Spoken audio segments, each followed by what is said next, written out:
Hello, people. Hello, everybody. Let's see if everybody has joined. Join fast. Let me know if I am visible and audible to all of you.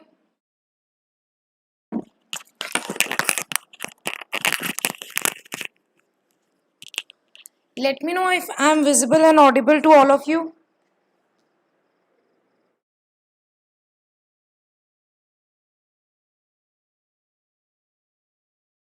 Hi, everybody. Hello, Prerna, Ashish, Kush, Ricky, शिखा, ऐश्वर्या, पिंकी, ज्योति, अंकुश, दीपाली. इतनी सारी बात कर ली आप लोग. इतना सारा क्या chat कर लिए भैया 2 मिनट में, 5 मिनट में. Good evening everybody. Good evening. Good evening. A very good evening to all of you. I hope आप लोग सब एकदम बढ़िया है, एकदम मजे में है और आप लोग की पढ़ाई बहुत बहुत बहुत अच्छी चल रही है.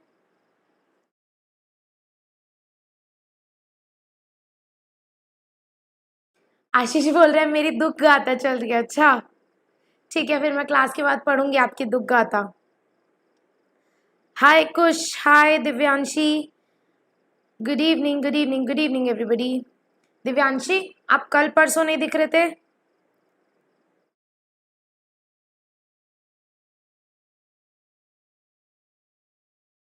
चलिए तो आज की क्लास स्टार्ट करते हैं.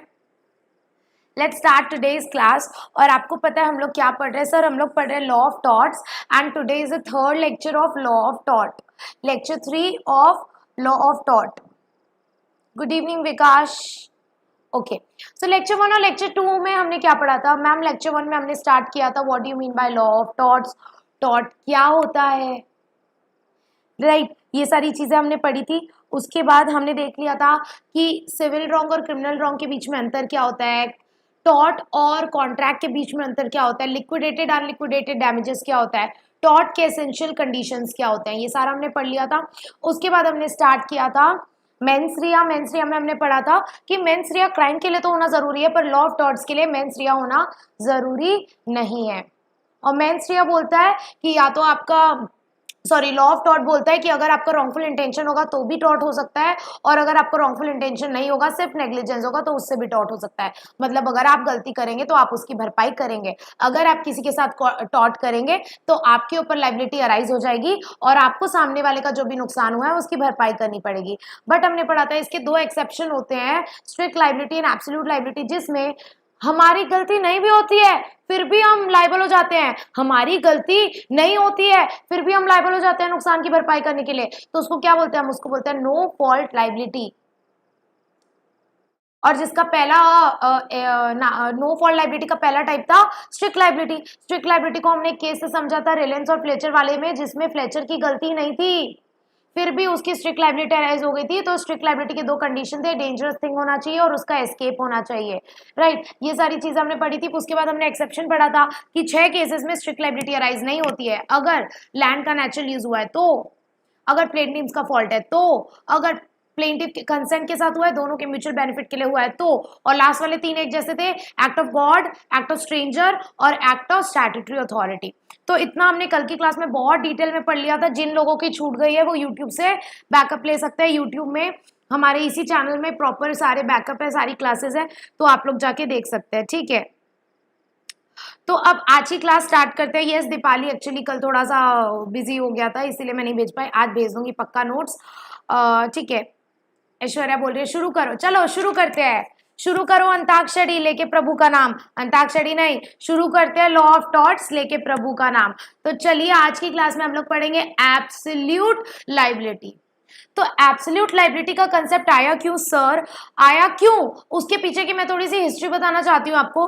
कि पहले हमने देखा था, पहले स्ट्रिक्ट लाइबिलिटी का कंसेप्ट हुआ करता था और स्ट्रिक्ट लाइबिलिटी का कंसेप्ट बहुत पुराना हो गया था. ये आया था 1868 में, सोचो कितने सालों पुराना है. तो स्ट्रिक्ट लाइबिलिटी बहुत ही नैरो सेंस और बहुत ही इलॉजिकल था. क्यों? क्योंकि स्ट्रिक्ट लाइबिलिटी कब अराइज होती थी? स्ट्रिक्ट लाइबिलिटी अराइज होने के लिए दो कंडीशन थी. पहला कि आपके लैंड में कोई ना कोई डेंजरस थिंग होनी चाहिए, जैसे रिलायंस और फ्लेचर वाले केस में उसने रिजर्वायर बनाया था. कोई आपके लैंड का नॉन नेचुरल यूज होना चाहिए, प्लस उसका एस्केप होना चाहिए, प्लस उसका एस्केप होना चाहिए। तो जो स्ट्रिक्ट लायबिलिटी का केस था वो बहुत ही नैरो था, बहुत ही इलॉजिकल था, उसमें बहुत ही नैरो हो गया था वो। क्यों क्यों क्योंकि नॉन नेचुरल यूज होगा और उसका एस्केप होगा, तभी स्ट्रिक्ट लायबिलिटी अराइज हो रही थी। तो इसीलिए फिर क्या हुआ, नीड अराइज हुई, और इस केस के बाद हमारा एक नई लाइबिलिटी का कंसेप्ट आया, which is absolute liability. Absolute liability कब आया सर? एब्सोल्यूट लाइबिलिटी आया 1987 में। और कौन से केस में एब्सोल्यूट लाइबिलिटी का कंसेप्ट डेवलप हुआ? एब्सोल्यूट लाइबिलिटी का कंसेप्ट डेवलप हुआ MC Mehta versus Union of India के केस में। MC Mehta versus Union of India के केस में स्ट्रिक्ट एब्सोल्यूट लायबिलिटी का कंसेप्ट एस्टैब्लिश हुआ। और इसको हम डिटेल में इसको हम बहुत ही फेमस नाम से जानते हैं, भोपाल गैस ट्रेजेडी। आप सभी ने इस ट्रेजेडी के बारे में सुना ही होगा।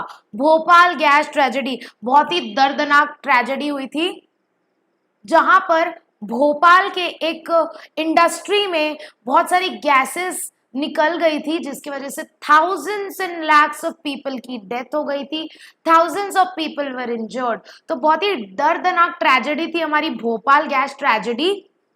जैसे हमारा एक बहुत दर्दनाक हमारी हिस्ट्री में है जलियनवाला बाग ट्रेजेडी, वो भी बहुत ही दर्दनाक है, सुन के ऐसे रोंगटे खड़े हो जाते हैं। उसी टाइप की एक हमारी भोपाल गैस ट्रेजेडी बहुत ही दर्दनाक ट्रेजेडी थी। और ये कौन से केस में हुआ था? ये हुआ था MC Mehta versus Union of India. अब इस केस में क्या हुआ था सर? एक इंडस्ट्री थी, उस इंडस्ट्री का नाम था यूनियन कार्बाइड, ये भोपाल में थी। और ये इंडस्ट्री बहुत ही केमिकल्स और बहुत डेंजरस गैसेस से डील करती थी, बहुत डेंजरस गैसेस प्रोड्यूस करती थी। और इनके इंडस्ट्री में क्या थे? प्रॉपर सेफ्टी मेजर्स नहीं थे। कुछ कुछ इनके इंडस्ट्री में जो सेफ्टी मेजर्स थे वो वर्क नहीं कर रहे थे, आधे से ज्यादा सेफ्टी मेजर्स खराब थे, फिर भी ये इंडस्ट्री काम किए जा रही है, काम किए जा रही है। और एक दिन क्या हुआ, इसमें बहुत सारी पॉइजनस गैसेस इस इंडस्ट्री में बनती थी। वो ना ऐसे चिमनी जो रहती है ना इंडस्ट्री में, ऐसे बड़ी बड़ी चिमनी निकली रहती है ना, उस चिमनी से वो गैसेस एक्सप्लोड हो गई और इस चिमनी से पूरी निकल के बाहर चली गई पूरी, ठीक है। और उससे क्या हुआ, वो बहुत पॉइजनस गैसेस थी कि वो गैसेस इतनी ज्यादा फैल गई कि उससे हजारों लोगों की मौत हो गई, हजारों लोग इंजर्ड हो गए। बहुत सारी गैसेस लीक होने की वजह से, वो पॉइजनस गैसेस थी, ठीक है। मिथाइल एंड समथिंग, बहुत सारी गैसेस का नाम था, उस गैसेस से नाम आपको नहीं पढ़ना है, बट आपको बस केस समझना है कि इस केस में हुआ क्या था। और फिर जो लोग मरे, बहुत सारे लोग इंजर्ड हुए, कंपनी के एम्प्लॉयज इंजर्ड हो गए, बाहर वाले इवन जनरल पब्लिक जनता भी इंजर्ड हो गई, क्योंकि पूरी गैस निकल के बाहर चली गई। तो इस कंपनी के ऊपर केस चला गया और इस कंपनी ने बोला नहीं, हमारी क्या गलती है, हमारे एम्प्लॉयज ने ध्यान नहीं दिया, हमारी क्या गलती है, बाकी लोगों की गलती है। तो कोर्ट ने क्या बोला पता है? कोर्ट ने बोला कि इंडस्ट्री किसकी है? आपकी इंडस्ट्री है, और आप डेंजरस चीज में डील कर रहे हैं, आप वो पॉइजनस गैसेस बना रहे हैं, तो आपकी रिस्पॉन्सिबिलिटी बनती है कि आप प्रॉपर सेफ्टी रखें। अगर आप कोई डेंजरस चीज बना रहे हैं, अगर आपकी इंडस्ट्री किसी डेंजरस चीज में डील कर रही है, तो it's your responsibility to take proper safety measures, कि कुछ दुर्घटना ना घट जाए। और अगर कोई दुर्घटना घटती है, आपके इस डेंजरस एक्टिविटी करने की वजह से किसी को भी कोई नुकसान होता है, तो you will be absolutely liable, you will be absolutely liable. और जितने लोगों की डेथ हुई थी, जितने लोगों को इंजरी हुई थी इस भोपाल गैस ट्रेजेडी की वजह से, उतने लोगों को कंपेंसेशन देना पड़ा था हमारी यूनियन कार्बाइड वाली जो कंपनी थी, उस कंपनी को, राइट। सो इस केस के बाद से डेवलप हुआ एब्सोल्यूट लायबिलिटी का कंसेप्ट। और एब्सोल्यूट लायबिलिटी का कंसेप्ट ये बोलता है कि अगर आपकी कोई एंटरप्राइज है, एंटरप्राइज मतलब आप कोई बिजनेस कर रहे हैं प्रॉफिट कमाने के लिए। एंटरप्राइज मतलब क्या होता है? मतलब आप कोई बिजनेस कर रहे हैं प्रॉफिट कमाने के लिए। तो अगर आपकी कोई एंटरप्राइज है और आप उस एंटरप्राइज में कोई डेंजरस चीज से डील कर रहे हैं, कोई डेंजरस चीज बना रहे हैं, you are dealing with any dangerous substance, dangerous thing, और आपकी वजह से किसी को कोई नुकसान होता है, तो उस नुकसान की भरपाई करने के लिए you will be absolutely liable, no ifs no buts, you will be absolutely liable. So ये था हमारा एब्सोल्यूट लायबिलिटी का कंसेप्ट। अब आप बोलेंगे मैम यहाँ भी तो वो वाली स्ट्रिक्ट लाइबिलिटी वाली कंडीशन फुलफिल हो रही है, यहाँ भी डेंजरस चीज है और वो एस्केप हो रही है। लेकिन एक मिनट मैडम, एब्सोल्यूट लाइबिलिटी का कंसेप्ट बोलता है कि भले ही वो चीज एस्केप हो या ना हो, अगर आप किसी डेंजरस चीज से डील कर रहे हैं और आपकी वजह से किसी को कोई नुकसान हुआ तो उस नुकसान की भरपाई आप करेंगे, आपके ऊपर एब्सोल्यूट लाइबिलिटी आ जाएगी उस नुकसान की भरपाई करने के लिए। अब मान के चलो कि इस इंडस्ट्री में कुछ ऐसा होता कि अंदर से ही मशीनें टूट गई और इस इंडस्ट्री में बहुत सारे अंदर एम्प्लॉय काम करते थे, अंदर एम्प्लॉय, उन्हीं की डेथ हो गई इस इंडस्ट्री की वजह से, तो तब तो कोई एस्केप नहीं हुआ। लेकिन तब भी ये जो कंपनी है यूनियन कार्बाइड इंडस्ट्री, ये एंटरप्राइज, ये इंडस्ट्री जो है वो लाइबल होगी एम्प्लॉयज लोगों को पेमेंट करने के लिए, उनकी जो नुकसान हुई उसकी भरपाई करने के लिए। तो दो कंडीशन है मैडम एब्सोल्यूट लाइबिलिटी की। एब्सोल्यूट लाइबिलिटी का कंसेप्ट ये बोलता है कि अगर आपकी एंटरप्राइज है और आप किसी उस एंटरप्राइज में कोई डेंजरस चीज बना रहे हैं तो आप एब्सोल्यूट लाइबल होंगे। अगर आपकी वजह से किसी को भी कोई नुकसान हुआ तो आप एब्सोल्यूटली लाइबल होंगे। यही तो है एब्सोल्यूट लाइबिलिटी का concept. I hope everybody is crystal clear. अब एक छोटा सा कंसेप्ट है कि एक कंपनी, अगर एक इंडस्ट्री है वो डेंजरस चीज में डील करती है और उसकी वजह से किसी को कोई नुकसान हो गया तो ठीक है, वो कॉम्पेंसेशन देगी। कॉम्पेंसेशन का दूसरा नाम है डैमेजेस। वो डैमेजेस देगी, लेकिन सवाल ये उठता है वो कितना डैमेजेस देगी। तो the answer is the quantum of damages. Quantum of damages यानी कितना डैमेजेस देना है, it is directly proportional to size of enterprise. कहने का मतलब ये है जितनी बड़ी इंडस्ट्री, जितनी बड़ी एंटरप्राइज, उतना ज्यादा डैमेजेस, उतना ज्यादा कॉम्पेंसेशन। छोटी इंडस्ट्री को कंपेरेटिवली कम कॉम्पेंसेशन देना होगा, बड़ी इंडस्ट्री को कंपेरेटिवली ज्यादा कॉम्पेंसेशन देना होगा। मतलब साइज के ऊपर डिपेंड करता है कि उसको डैमेजेस कितना देना पड़ेगा, उसके ऊपर लाइबिलिटी कितनी आएगी, depends on the size of the enterprise. So this was the overall concept of absolute liability. Clear ma'am? Vikas Bansal को crystal clear, very good. Kush को क्रिस्टल क्लियर, आशीष को क्रिस्टल क्लियर। कुश बोल रहे अरे बाप रे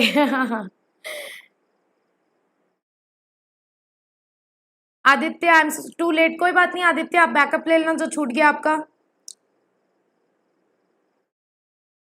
ठीक है, आशीष बोल रहे जय श्री राम, जय श्री राम। चलिए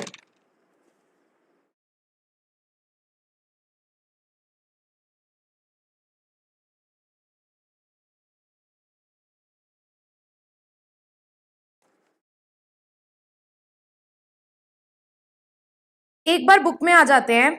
आपको मैं एक बार बुक से एब्सोल्यूट लाइबिलिटी का कंसेप्ट रीड करा देती हूँ। सर आपकी बुक में अलग से एब्सोल्यूट लाइबिलिटी का टॉपिक नहीं दिया है, लेकिन मैं आपको बता दूं, ये जो आपकी बुक में पेज नंबर 73 है ना, पेज नंबर 73, इसमें ये जो ब्लू वाला पैराग्राफ चालू हो रहा है ना, यहाँ से आपका एक नया टॉपिक चालू हो रहा है विच इज एब्सोल्यूट लाइबिलिटी। यहाँ से आपका टॉपिक चालू हो रहा है एब्सोल्यूट लाइबिलिटी का। और यहाँ क्या लिखा है, supreme court has discussed the applicability of rules of Reliance and Fletcher in the cases of MC Mehta versus Union of India while determining the principles on which the liability of enterprise engaged in hazardous or inherently dangerous industry depends if an accident occurred in this industry। मतलब supreme court ने पहले तो पुराना वाला concept apply करने का try किया, कौन से, MC Mehta versus Union of India के केस में, जिसमें अगर एक्सीडेंट हो जाए तो लाइबिलिटी कैसे डिटरमाइन करे, बट वो फेल हो गया।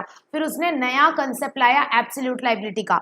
We have to evolve new principle. ये कौन बोल रहा है, सुप्रीम कोर्ट बोल रहा है कि हमें एक नया प्रिंसिपल लाना पड़ेगा। Lay down new norms which would adequately deal with new problems while arising with highly industrialized economy. We cannot allow our judicial thinking to be constricted by reference of the law as it prevails in England or for the matters of that in foreign country। क्यों? क्योंकि जो रिलायंस और Fletcher वाला case हुआ था ना, वो foreign में हुआ था, इंग्लैंड में हुआ था। तो हम हर चीज एकदम इंग्लैंड का एज इट इज कॉपी नहीं कर सकते। हमारी कंट्री के हिसाब से, हमारी सिचुएशन के हिसाब से हमें नए लॉज बनाने पड़ते हैं। और इसीलिए जब MC Mehta versus Union of India का केस हुआ तब कोर्ट ने एक नया प्रिंसिपल लेकर के आई। On the question of the nature of liability of hazardous enterprise, the court, while noting that the verb rule as developed in England recognized certain limitation responsibility, recorded its final views as follows। Court ने बोला कि जो पुराना वाला case था उसमें बहुत सारे लिमिटेशंस थे, निकाला वो नीचे लिखा हुआ है। We are of the view that enterprise which is engaged in hazardous or inherently dangerous industry. देखो एब्सोल्यूट लायबिलिटी के लिए क्या होना चाहिए, सबसे पहला एंटरप्राइज होना चाहिए। एब्सोल्यूट लायबिलिटी होने के लिए सबसे पहली चीज एंटरप्राइज है, ठीक है मैडम है, और वो एंटरप्राइज डेंजरस चीज से डील कर रही है, मतलब it is engage in hazardous, और हजार्डियस मतलब वही dangerous, hazardous or inherently dangerous industry, ठीक है madam, okay, which poses potential threat to health and safety of the people working in the factory and residing in surrounding areas, owes an absolute and non-delegate duty to the community to ensure that no harm results to anyone on account of hazardous or inherently dangerous nature of the activity which is undertaken। इसका मतलब ये है कि अगर कोई enterprise है जो dangerous activity कर रही है और उसकी वजह से किसी भी जनता की या किसी भी पर्सन की अगर हेल्थ एंड सेफ्टी को फर्क पड़ रहा है तो company will be absolutely liable, वो बिल्कुल डेलीगेट नहीं कर सकती अपनी ड्यूटी, उसकी एब्सोल्यूट और नॉन डेलीगेबल लाइबिलिटी होगी कंपेंसेट करने की अगर उसके वजह से किसी को भी कोई नुकसान हुआ, अगर उसकी डेंजरस एक्टिविटी के वजह से किसी को भी कोई नुकसान हुआ तो। अब उसी बात को देखना, 2-3 बार घुमा के देगा। The enterprise must be held to be under obligation to provide that hazardous or inherently dangerous activity in which it is engaged must be conducted with the highest safety, and if harm results on account of such activity, the enterprise must be absolutely liable to compensate for such harm, and it should be no answer to the enterprise to say that it had taken all the reasonable care and the harm occurred without negligence on its part। जो enterprise dangerous चीज में deal कर रही है उसकी जिम्मेदारी बनती है कि वो proper safety, highest safety standard follow करे और किसी को भी नुकसान हुए तो भरपाई करे। वो ऐसा नहीं बोल सकती कि सर हमने तो प्रॉपर रीजनेबल केयर लिया था, हमारी गलती नहीं है, हमारे वजह से हो गया तो हमारी गलती नहीं, हमने तो सारे रीजनेबल केयर लिया था। बिल्कुल आप ऐसा नहीं बोल सकते।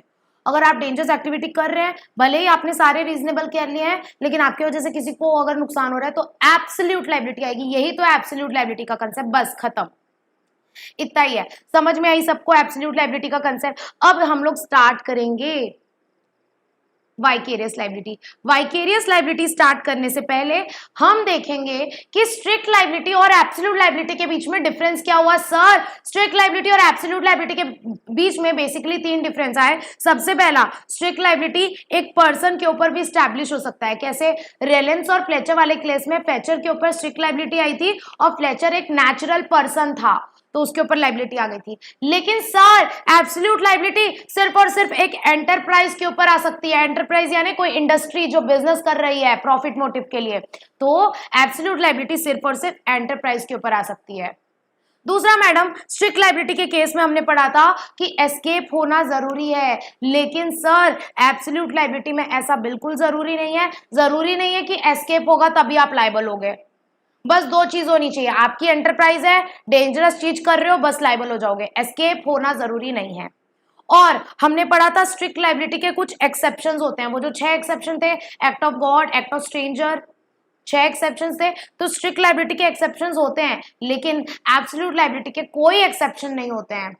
इसीलिए तो उसका नाम है एब्सोल्यूट। एब्सोल्यूट मतलब 100%, no exception.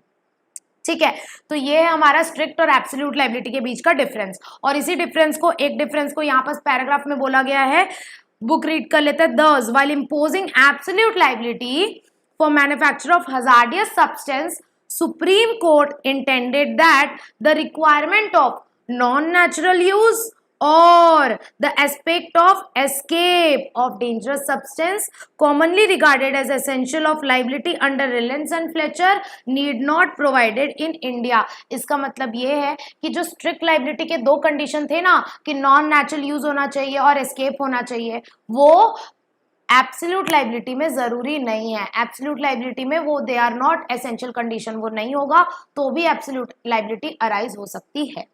So this was the basic difference between what? Strict liability and absolute liability। ठीक है, crystal clear everybody. Aditya Singh ma'am network issue हो रहा है, बाकी सबको भी हो रहा है क्या नेटवर्क इशू?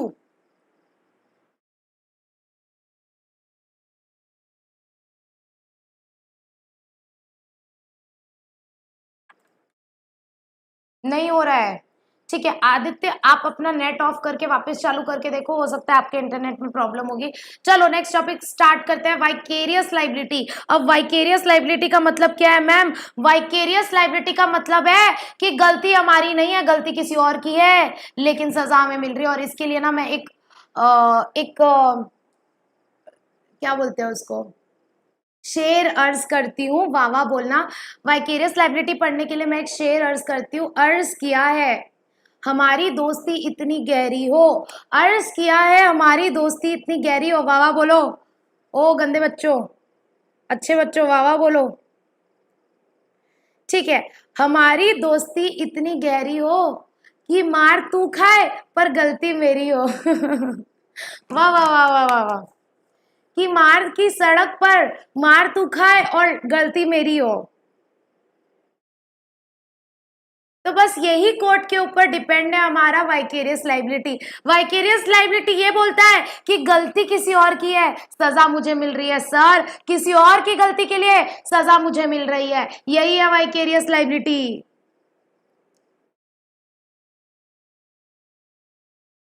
कुछ ने कुछ ज्यादा ही लंबा वाह बोल दिया, वाह वाह।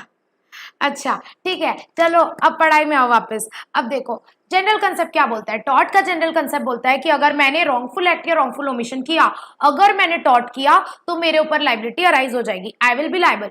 This is the general concept. But vicarious liability बोलता है कि आप किसी और के काम के लिए भी लाइबल हो सकते हैं, आप किसी और के रॉन्गफुल एक्ट और ओमिशन के लिए भी लाइबल हो सकते हैं।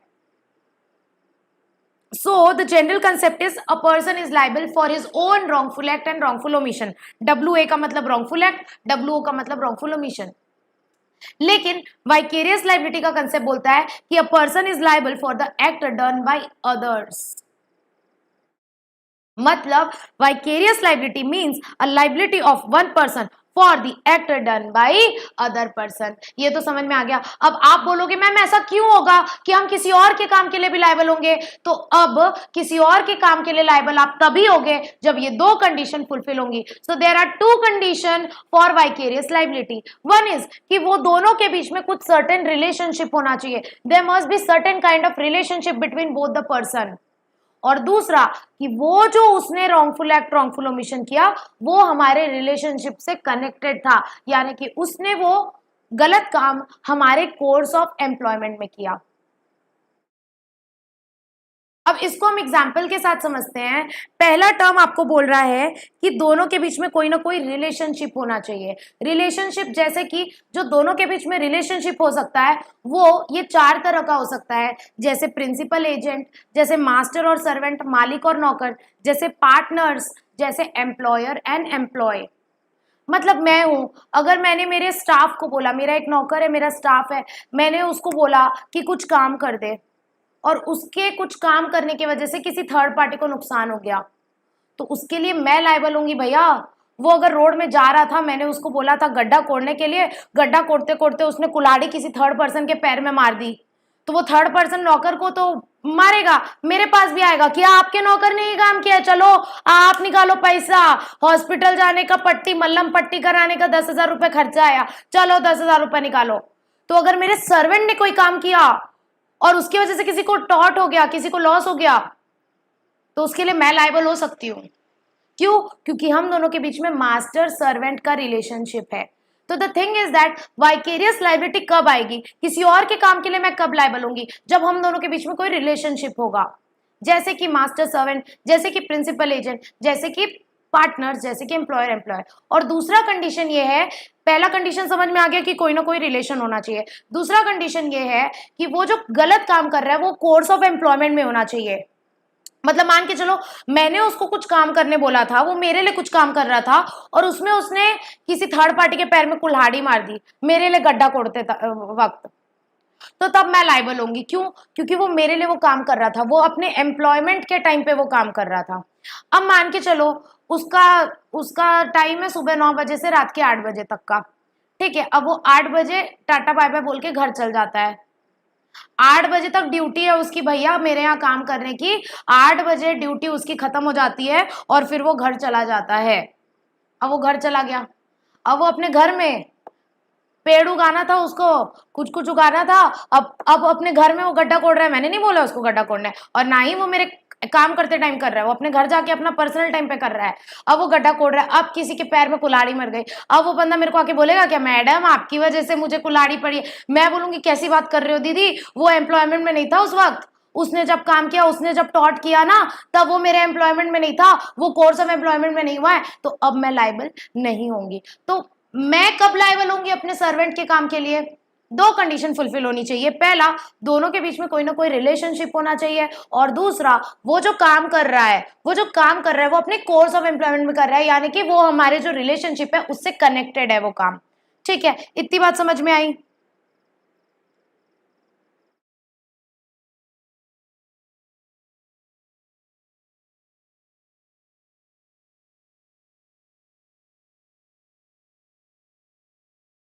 Okay, crystal clear. आगे बढ़ते हैं। अब हम लोग एक एक पॉइंट को डिटेल में पढ़ेंगे। कौन से पॉइंट? प्रिंसिपल एजेंट वाले पॉइंट, मास्टर सर्वेंट वाले पॉइंट, पार्टनर्स वाले पॉइंट, और एम्प्लॉयर एंड एम्प्लॉय वाले पॉइंट। नीचे आ जाओ, पार्टनर्स एंड एम्प्लॉयमेंट। और मैं सर आप लोगों को एक बात बता देती हूँ, आप लोग सबको, अगर आप इससे पढ़ते हो ना तो बुक पढ़ने की जरूरत नहीं है, बिकॉज पूरा चीज यहाँ कवर हो जाएगा, मैं कुछ भी छोड़ नहीं रही हूँ। बुक में जितना भी चीज है आप लोगों का, each and every topic I am teaching you guys with this notes. तो अगर आप लोग इससे पढ़ते हैं तो आप लोग को बुक देखने की जरूरत नहीं है, आप लोग एग्जाम टाइम भी इसी से बस रिवाइज करके जा सकते हैं। अब देखो, हम पढ़ने वाले हैं पहला कंसेप्ट प्रिंसिपल और एजेंट का। प्रिंसिपल और एजेंट का कंसेप्ट ये बोलता है कि अगर एजेंट ने कुछ गलत काम किया तो उसके लिए प्रिंसिपल पिटाई खा सकता है। मतलब एजेंट के गलत काम के लिए प्रिंसिपल भी वाइकेरियसली लाइबल हो सकता है, और ये एक लैटिन मैक्सिम के ऊपर डिपेंड है। अब आशीष बोलेगा मैम फिर से लैटिन मैक्सिम, कितने लैटिन मैक्सिम है? ठीक है, देखो, अब जो प्रिंसिपल एजेंट का रिलेशनशिप है वो एक मैक्सिम के ऊपर डिपेंड है, विच इज क्यू फेसेट पर एलियम फेसेट पर से। इसका मतलब होता है he who act through others he is acting himself। जो अपना काम किसी दूसरे से करवाता है तो ये माना जाएगा वो काम उसने खुद कर रहा है। अगर वो अपना काम किसी दूसरे से करवाता है तो ये माना जाएगा वो काम खुद कर रहा है। If anybody is acting through other than it will be deemed that he is acting himself. तो अब इसका मतलब ये है, अब देखो इसको याद कैसे करोगे? तो याद करने के लिए एक शॉर्टकट है, पूरा आपको रटने की जरूरत नहीं है। क्यों? क्योंकि आपका एमसीक्यू पेपर है। अगर आपको गलती से एमसीक्यू में आ गया कि क्वी फेसेट पर एलियम फेसेट पर से का मतलब क्या है, 4 ऑप्शन में दे देगा, तो आप ध्यान रखना यहाँ पर फेसेट का मतलब एक्ट होता है। अब इसको कैसे याद करोगे? फेसेट में एफ और आई हटा दो तो क्या बन गया? ये एक्ट। फेसेट में एफ काट दो और आई काट दो तो ये क्या बन गया? एक्ट। तो इजी हो गया याद करना कि फेसेट का क्या मतलब होता है? एक्ट। तो इससे आपको समझ में आ जाएगा, अच्छा ये क्वी फेसेट पर एलियम वाला जो मैक्सिम है उसका मतलब होता है ही who act through other is acting himself। this is trick to remember this maxims। okay, ये ट्रिक आपको बहुत काम आएगी। तो अब ये हो गया, इसका कहने का मतलब है अगर कोई मालिक, अगर कोई प्रिंसिपल अपने एजेंट से कोई काम करवाता है तो ये माना जाएगा वो काम वो प्रिंसिपल खुद कर रहा है, और एजेंट के गलत काम के लिए प्रिंसिपल भी लायबल होगा। अब इसको हम लोग एक केस लॉ के साथ समझते हैं। एक केस हुआ था लिलॉर्ड वर्सेस ग्रेस का। एक केस हुआ था लिलॉर्ड वर्सेस ग्रेस का, और इस केस में क्या हुआ था? एक फर्म थी मैडम सॉलिसिटर्स की। सॉलिसिटर्स की एक फर्म थी और उनका एक मैनेजिंग क्लर्क था। ठीक है, तो basically he was agent and this firm is principal. तो एक फर्म थी सॉलिसिटर्स फर्म, उसका एक एजेंट था जो कि था मैनेजिंग क्लर्क। उसने क्या किया? उसने जाके एक वुमेन को झूठ झूठ बना के बोला कि हम आपकी प्रॉपर्टी बिकवा देंगे, और उससे प्रॉपर्टी के पेपर्स में साइन निकलवा लेता है, जबकि वो बिकवा नहीं रहता है प्रॉपर्टी, वो गलत तरीके से उसकी प्रॉपर्टी को पूरे अपने नाम कर लेता है, प्रॉपर्टी को अपने नाम पे गिफ्ट डीड बनवा लेता है वो। तो यहाँ पर क्या किया मैनेजिंग क्लर्क ने? ये जो बंदा था इसने क्या कर दिया, उस वुमेन के साथ, एक लेडी थी उनके साथ टॉट कर दिया।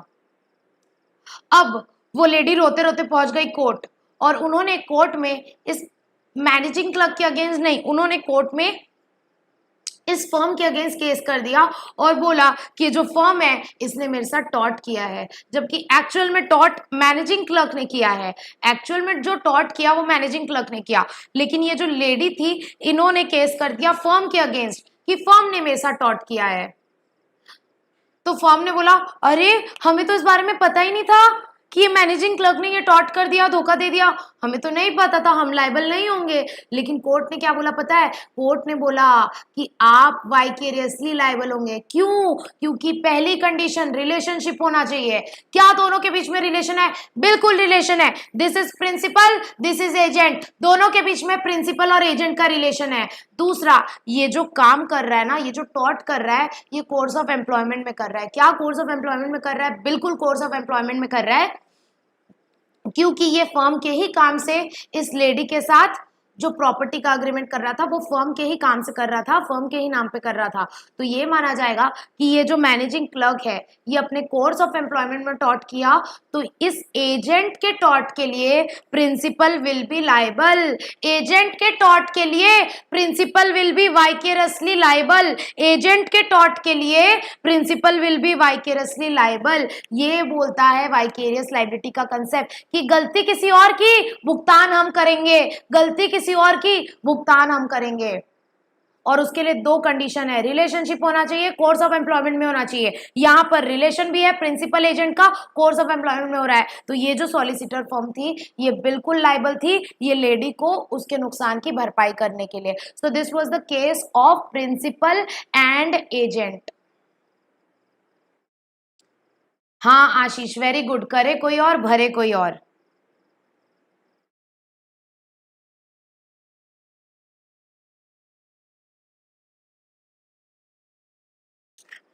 कुछ बोल रहे हैं लैटिन लैंग्वेज सीखनी पड़ेगी। सीख जाएंगे, सीएस कोर्स में घुस गए आप, धीरे धीरे सीख जाएंगे। ठीक है, क्रिस्टल क्लियर एवरीबॉडी। चलिए आगे बढ़ते हैं। अब देखो इस केस में ना, ये जो लेडी है जिनके अगेंस्ट टॉर्ट हुआ, वो चाहे तो एजेंट के ऊपर भी केस कर सकती है, वो चाहे तो प्रिंसिपल के ऊपर भी केस कर सकती है, और वो चाहे तो दोनों के ऊपर केस कर सकती है। तो यहाँ पर वही एक छोटी सी बात लिखी हुई है, plaintiff has choice either to sue principal or agent or both. यहां कंप्लीट होता है हमारा प्रिंसिपल एजेंट वाला कंसेप्ट। अब नेक्स्ट रिलेशनशिप आता है पार्टनर्स का। पार्टनर्स का तो आपको हमने पहले ही बता चुका है, अगर आप मेरी कॉन्ट्रैक्ट एक्ट वाली क्लास किए होंगे तो उसमें मैंने पढ़ाया था कि एक पार्टनरशिप फर्म मतलब क्या, दो तीन लोग मिल करके पार्टनरशिप में काम कर रहे हैं।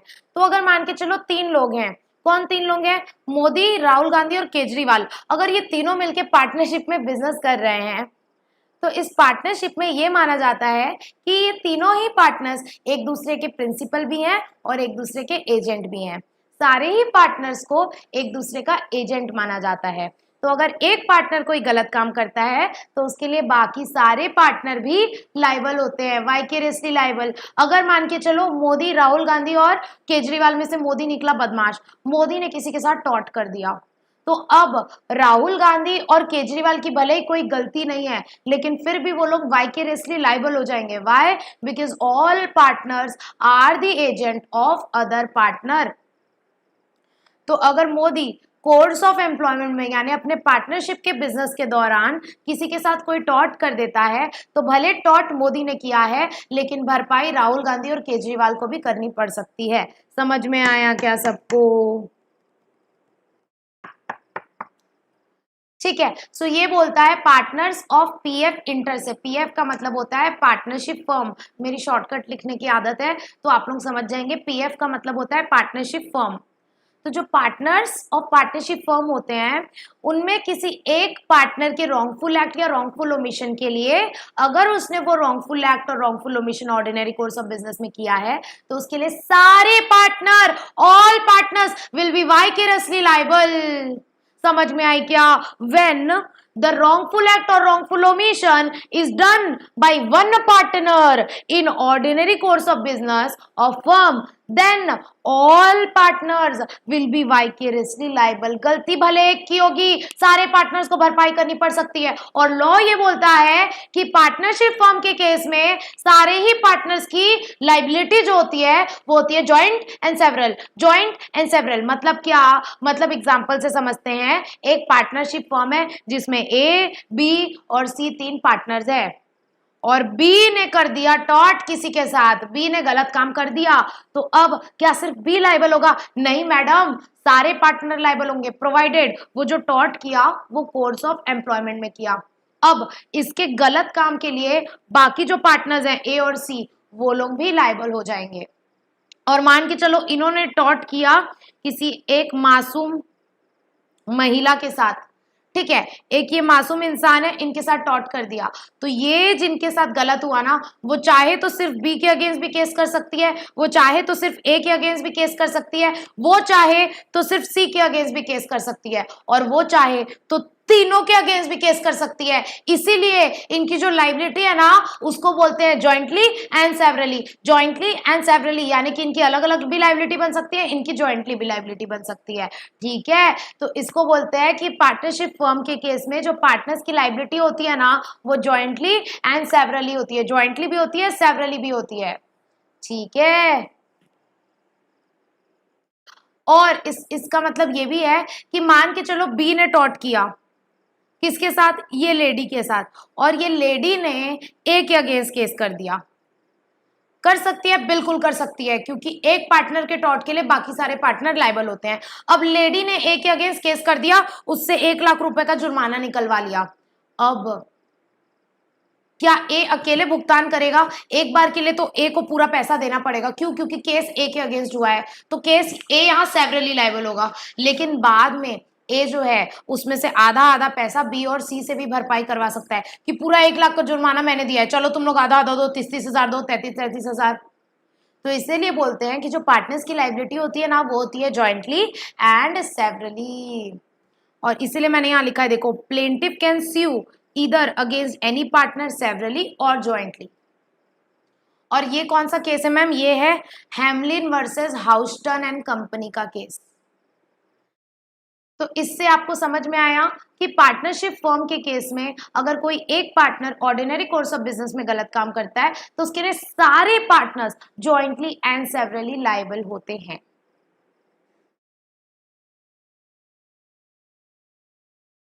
अंकुश पूछ रहे हैं मैम, क्या वो लेडी बाद में सी पे केस कर सकती है?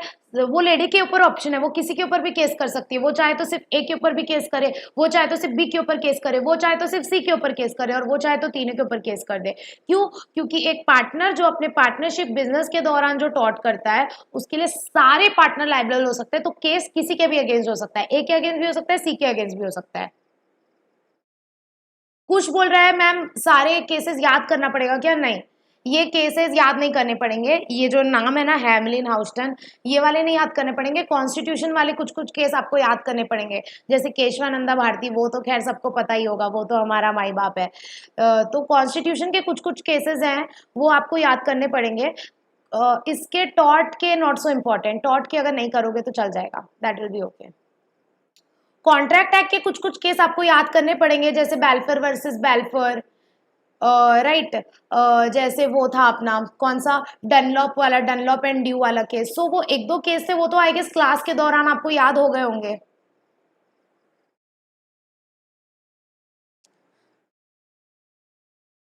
आकाश पूछ रहे हैं मैम कल क्लास क्यों नहीं था? बहुत दिलचस्पी आपको आकाश, कल एक्चुअली मेरे घर में एक फंक्शन था, माता का फंक्शन था, तो मेरे जस्ट घर के बाजू में इतना बड़ा बड़ा से स्पीकर से आवाज बज रहा था, तो मैं चाहती तो क्लास ले सकती थी, लेकिन जस्ट बिकॉज वो जो स्पीकर में आवाज बजा था वो मेरे एकदम घर के बाजू में था, तो आप लोगों को जितनी मेरी आवाज नहीं आती ना, उससे ज्यादा वो जगराते के भजन वाली आवाज आती, तो मैंने बोला आप लोग को टॉर्चर ना किया जाए, इस वजह से मुझे कल क्लास कैंसिल करनी पड़ी थी, अदरवाइज मैं नहीं करती, ठीक है।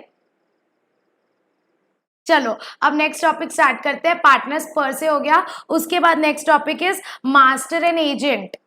Master and agent, master and agent का सेम रूल है भैया, जैसा प्रिंसिपल एजेंट का होता है ना कि प्रिंसिपल अपने एजेंट से काम करवाता है, वैसे ही मास्टर अपने सर्वेंट से काम करता है। वो मेरा स्टाफ वाला एग्जांपल, मैंने अपने स्टाफ को बोला कि चल गड्ढा कोड़, और उसने किसी के पैर में कुल्हाड़ी मार दी, ऐसे गड्ढा कोड़ते कोड़ते ऐसे कुल्हाड़ी ऊपर किया और जाके किसी के मुंडी में लग गई, ठीक है, ऐसा नहीं बोलते खैर, ठीक है, बट किसी को चोट लग गई उससे, तो मैं लाइबल होंगी पेमेंट करने के लिए जिसको भी नुकसान हुआ होगा। तो अगर मैं मास्टर हूं, मेरा कोई सर्वेंट है और उस सर्वेंट से कोई टॉर्ट हो जाता है, तो उसके लिए मैं लाइबल होंगी।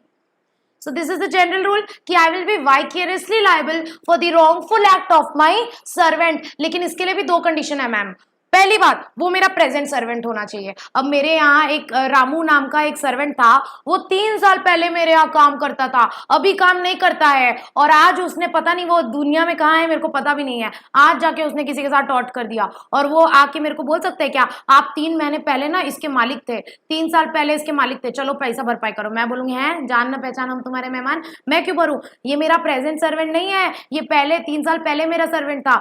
तो अगर मेरे प्रेजेंट जो मेरा सर्वेंट है उससे जो टॉट होता है उसके लिए मैं लायबल होंगी, मेरे पास्ट सर्वेंट के टॉट के लिए मैं लायबल नहीं होंगी।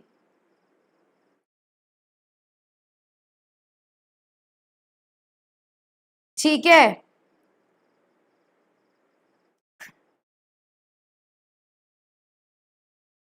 ओके। अब नेक्स्ट कंडीशन इज कि taught should be committed in the course of his employment.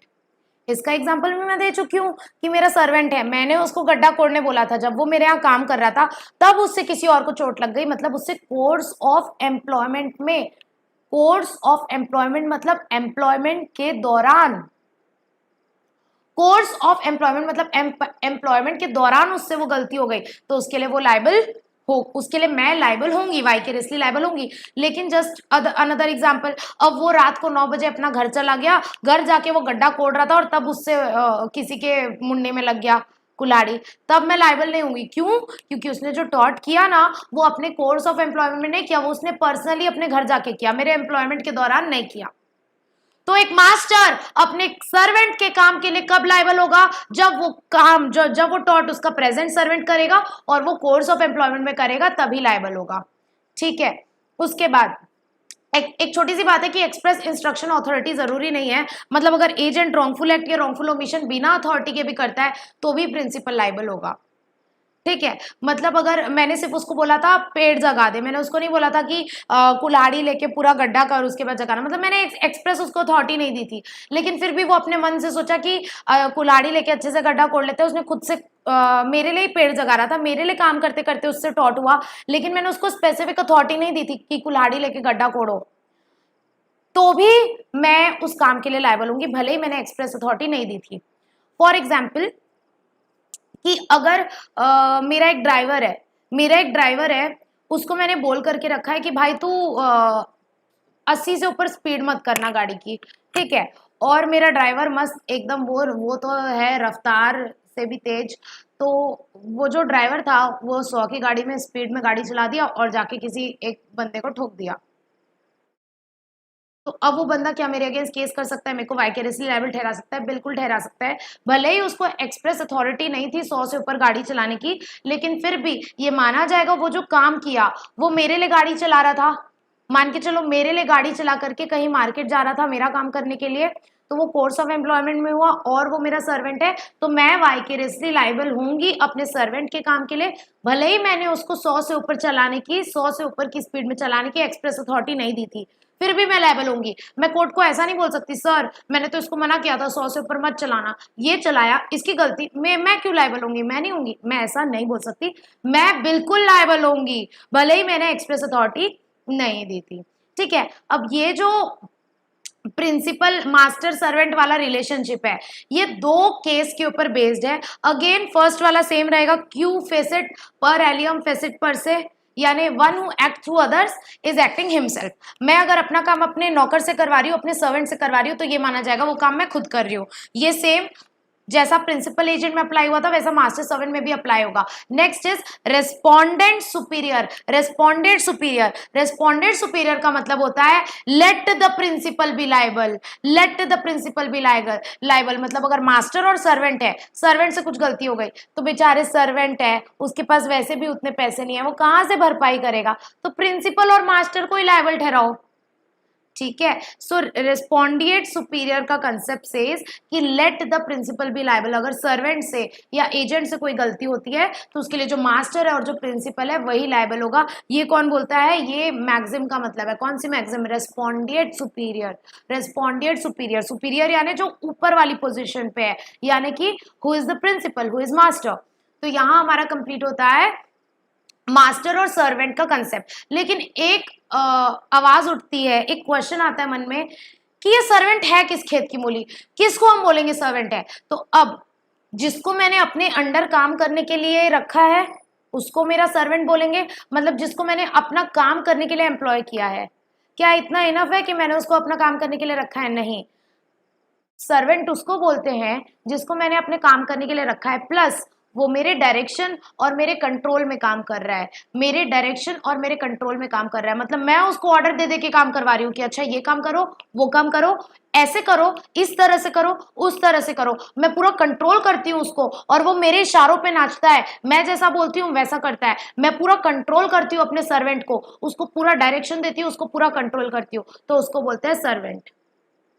अब क्वेश्चन आती है कि क्या इंडिपेंडेंट कॉन्ट्रैक्टर को सर्वेंट बोलेंगे? क्या इंडिपेंडेंट कॉन्ट्रैक्टर को सर्वेंट बोलेंगे? अब आप लोग पूछेंगे मैम इंडिपेंडेंट कॉन्ट्रैक्टर क्या होता है? इंडिपेंडेंट कॉन्ट्रैक्टर मतलब मैंने अपना काम करने के लिए किसी और को अपॉइंट किया है, लेकिन मैं सिर्फ उसको बता रही हूं क्या काम करना है।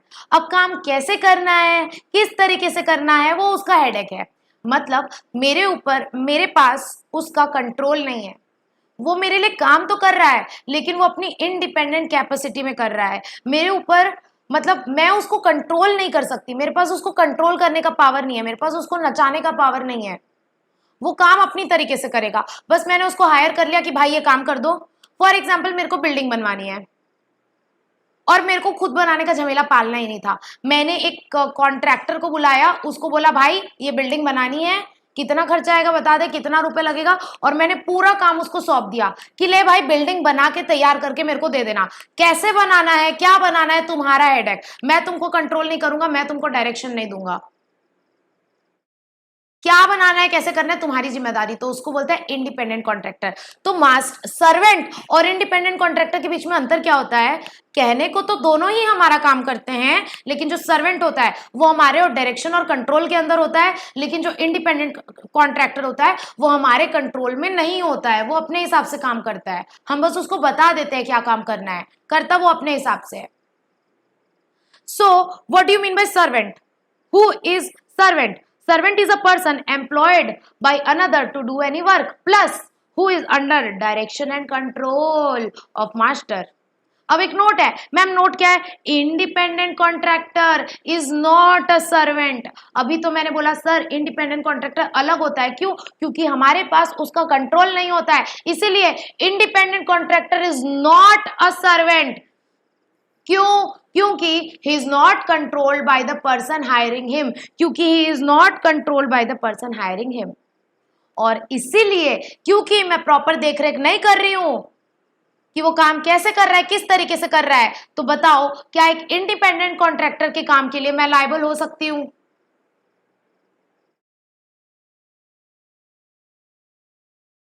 बताओ एक इंडिपेंडेंट कॉन्ट्रैक्टर के लिए मैं लायबल हो सकती हूँ? The answer is no. The answer is no, independent contractor के लिए काम के लिए मैं लाइबल नहीं हो सकती हूँ। So employer is not liable for the टॉट done by independent contractor. IC मतलब independent contractor. Employer is not liable for the टॉट done by independent contractor. Example के लिए, अगर मेरी गाड़ी है, मेरा एक पर्सनल ड्राइवर है, मेरा पर्सनल ड्राइवर है, मैं जब जो बोलती हूँ वो काम करता है। मैं बोलती हूँ रामू, उस ड्राइवर का नाम है, मान के चलो रामू बहुत ज्यादा हो गया, मान के चलो उस ड्राइवर का नाम है रमेश। तो मैंने बोला रमेश भैया जाइए मार्केट से सब्जी लेकर के आइए, रमेश भैया जाइए, चलिए मुझे यहाँ ऑफिस छोड़ आइए, ये काम करती है। वो मेरा पर्सनल ड्राइवर है। अब वो मेरा पर्सनल ड्राइवर है मतलब वो मेरा सर्वेंट है, क्योंकि वो जो काम करता है मेरे कंट्रोल में करता है, मेरे डायरेक्शन में करता है। तो अगर मेरे ड्राइवर से एक्सीडेंट हो गया तो उसके लिए मैं लायबल होंगी। लेकिन अगर बात करें कि एक कंपनी थी जिसका नाम था ओला, ओला और उबर नाम की कंपनी जानते हैं, वो लोग जिन ड्राइवर को हायर करते हैं वो इंडिपेंडेंट कॉन्ट्रैक्टर के नेचर में होते हैं। क्यों? क्योंकि ओला बस बोल देता है अच्छा ठीक है आपको गाड़ी चलानी है, आपको कैसे चलानी, क्या चलानी है आप जानो। तो ओला उबर के जो ड्राइवर्स होते हैं वो लोग इंडिपेंडेंट कॉन्ट्रैक्टर्स होते हैं, वो लोग सर्वेंट नहीं होते हैं, वो लोग सर्वेंट नहीं होते हैं ओला उबर के, वो लोग इंडिपेंडेंट कॉन्ट्रैक्टर होते हैं। और इसीलिए अगर ओला उबर वाले ड्राइवर से कोई एक्सीडेंट होता है ना तो उसके लिए वो ड्राइवर लायबल होगा, उबर कंपनी लायबल नहीं होगी, अनलेस एंड अनटिल दोनों के बीच में कुछ अलग स्पेसिफिक कॉन्ट्रैक्ट होगा तो। ठीक है। सो दिस वाज द कंसेप्ट कि हमारे सर्वेंट के काम के लिए एम्प्लॉयर लाइबल होगा, लेकिन एक इंडिपेंडेंट कॉन्ट्रैक्टर के काम के लिए एम्प्लॉयर लाइबल नहीं होगा, लेकिन उसके 3 एक्सेप्शन है। अब आज का टाइम हो गया है, तो आज की क्लास यहीं खत्म कर देते हैं। इसके जो 3 एक्सेप्शन है वो कल की क्लास में पढ़ेंगे। बेसिकली हमारा हो गया है, हमारा क्या हो गया, वाइकेरियस लाइबिलिटीज कंप्लीटेड। बुक से एक बार आप लोग रीड ले लेना। वैसे तो इस नोट्स में सारी चीजें कवर है जो बुक में है, एक्स्ट्रा कुछ भी नहीं है बुक में। अगर कुछ एक दो लाइन होगी तो वो इम्पोर्टेंट नहीं होगी, मतलब जो भी everything important, every concept which you need to understand and learn is given in this note. But अगर आपको अपनी तसल्ली के लिए पढ़ना है तो एक बार बुक से रीड ले लेना। कल हमारा ये चैप्टर कंप्लीट हो जाएगा, मतलब कल हमारा लॉ ऑफ टॉर्ट्स कंप्लीट हो जाएगा, क्योंकि एक ही कंसेप्ट बचा, वाइकेरियस लायबिलिटी ऑफ स्टेट। उसके बाद बस बचेगा types of tort and remedies, तो वो तो छोटा सा टॉपिक है, वो तुरंत हो जाएगा। तो कल की क्लास में हमारा लॉ ऑफ टॉर्ट्स कंप्लीट हो जाएगा। Tomorrow lecture 4 will be the last lecture of torts, right. Ashish बोल रहा है ये इनफ है। हाँ आशीष, मैं वही बोल रही हूँ, ये नोट्स इनफ है, लेकिन कई लोगों को बहुत वो होता है ना कि क्यूरियसनेस, नहीं हमें बुक भी रीड लेनी है, तो जिसको पढ़ना है उसकी मर्जी, वो रीड ले सकता है। वैसे तो ये नोट्स इनफ है, ठीक है। उसके बाद से कल हमारा लॉ ऑफ टॉर्ट्स कंप्लीट हो जाएगा। उसके बाद will start with logical reasoning का रिवीजन। बस इसका एक टॉपिक बचा है, यहाँ से कल कंटिन्यू करेंगे। प्लीज सबको रिवाइज करके आना आज की क्लास में जो हमने पढ़ा है। तो आप लोग का बिजनेस कम्युनिकेशन है, तो आज की क्लास यहीं एंड करते हैं। Take care, bye bye. किसी को भी डाउट होगा तो मुझे व्हाट्सएप इंस्टा में टेक्स्ट करके पूछ लेना। हाँ जी, सेम टाइम क्लास रहेगी हमारी दिव्यांशी, ठीक है। Okay, thank you thank you thank you so much everybody, thank you so much everybody. Take care, bye bye, good night.